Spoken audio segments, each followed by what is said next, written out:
fellowship with him.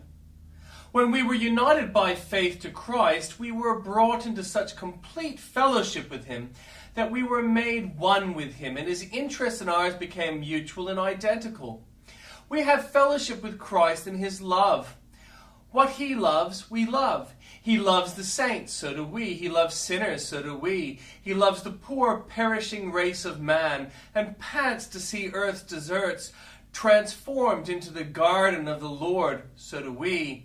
We have fellowship with him in his desires. He desires the glory of God. We also labor for the same. He desires that the saints may be with him where he is. We desire to be with him there too. He desires to drive out sin. Behold, we fight under his banner. He desires that his Father's name may be loved and adored by all his creatures. We pray daily, let thy kingdom come, thy will be done on earth, even as it is in heaven. We have fellowship with Christ in his sufferings. We are not nailed to the cross, nor do we die a cruel death. But when he is reproached, we are reproached.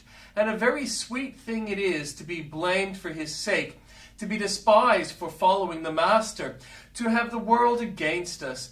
The disciple should not be above his Lord. In our measure we commune with him in his labors, ministering to men by the word of truth and by deeds of love. Our meat and our drink, like his, is to do the will of him who hath sent us, and to finish his work.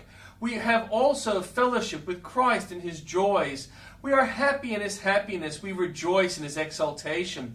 Have you ever tasted that joy, believer? There is no purer or more thrilling delight to be known this side heaven than that of having Christ's joy fulfilled in us, that our joy may be full.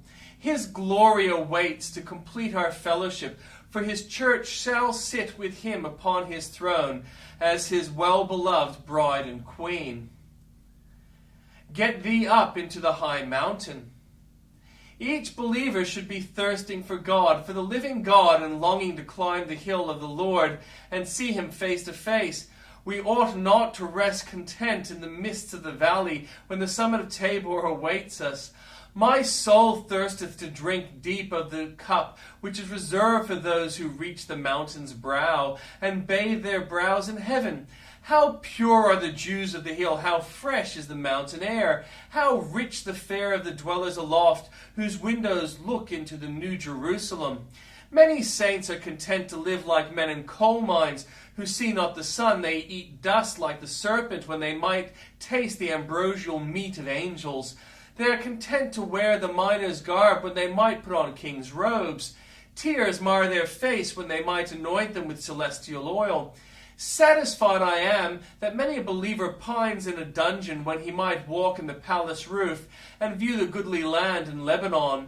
Rouse thee, O believer, from thy low condition. Cast away thy sloth, thy lethargy, thy coldness, or whatever interferes with thy chaste and pure love to Christ.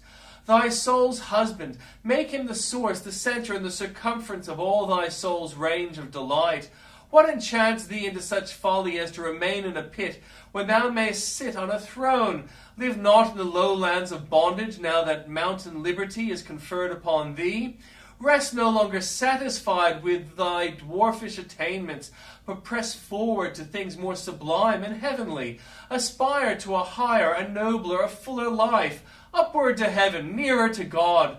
When wilt thou come unto me, Lord? O come, my Lord most dear. Come near, nearer still. I'm blessed when thou art near.